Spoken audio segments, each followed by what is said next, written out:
Hello everyone, जय जगन्नाथ समस्त को मोर चैनल नूतन प्रयासी को स्वागत जनाऊँगी।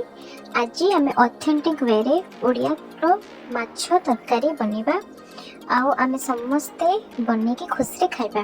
तो ओडिया शैली रे मु आज हमर घरे रंधा होतो माछ तरकारी बनाउछि एवं घरे रांधि खाइबा अत्यंत सहज एवं खाइबा को मते बहुत टेस्टी लगे।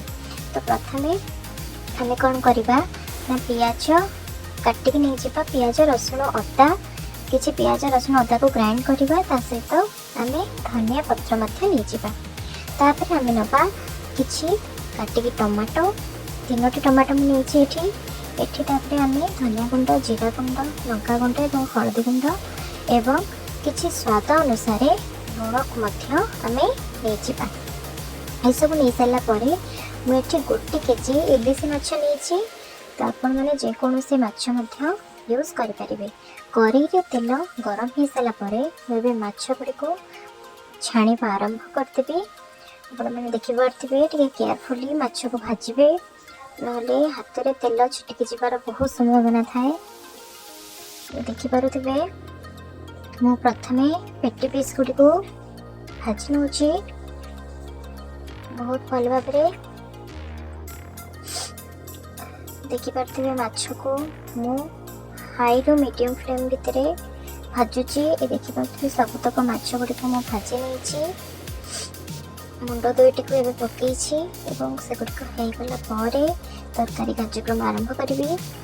मु रेकर्डिंग करने भूली जाइली। प्रथम चीनी पकईकी मुझे कटा पियाज पकईकी एवं पियाज गोल्डन ब्राउन होगला बाटिक रखि पियाज रसुण अदा पेस्ट को दौची। भल भाव पियाज रसुण अदा पेस्ट को मु मीडियम फ्लेम रे कषिबी। देखु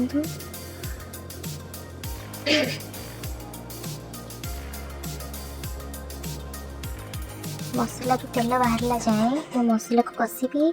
एबे मु देदेवी टमाटो काटिक रखि टमाटो मु मीडियम साइज रा 2टी टमाटो नहीं। आपण छोट साइज जदि टमाटो ने 3टी टमाटो ने। देखु टमाटो को मुझे गोल देवी रखि मसला जाक को मु सबको एका संगे पकईदेवी। देखु मसला गुड़ी को मु पकई एवं मसला गुड़ी को गोल देवी भलसे। मसला गोल सारापर मुझे पानी देदेवी ताकि मसला आ तले लगे ना।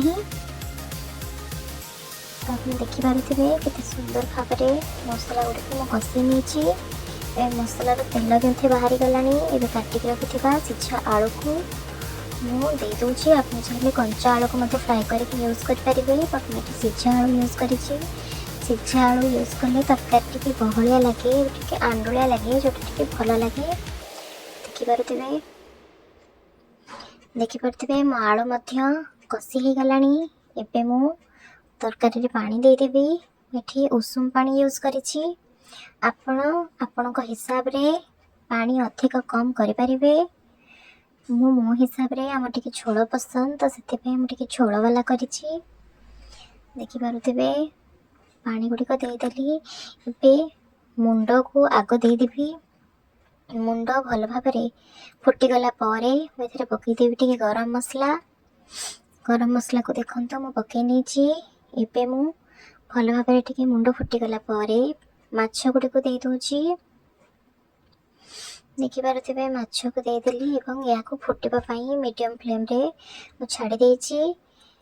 एबे देखंतु फुटी आसिलानी। मुझे पकई देछि किछि धनिया पत्र।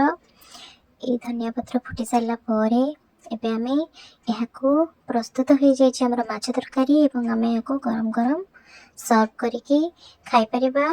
भात रोटी जहाँ सहित मत खाईपर कि गरम भात सहित यार टेस्ट बहुत सुंदर लगी थाए। आपण मानको जदि आज रेसिपीटी भल लगी मो चैनल को निश्चित सब्सक्राइब करंतु एवं लाइक मध्य करंतु। धन्यवाद।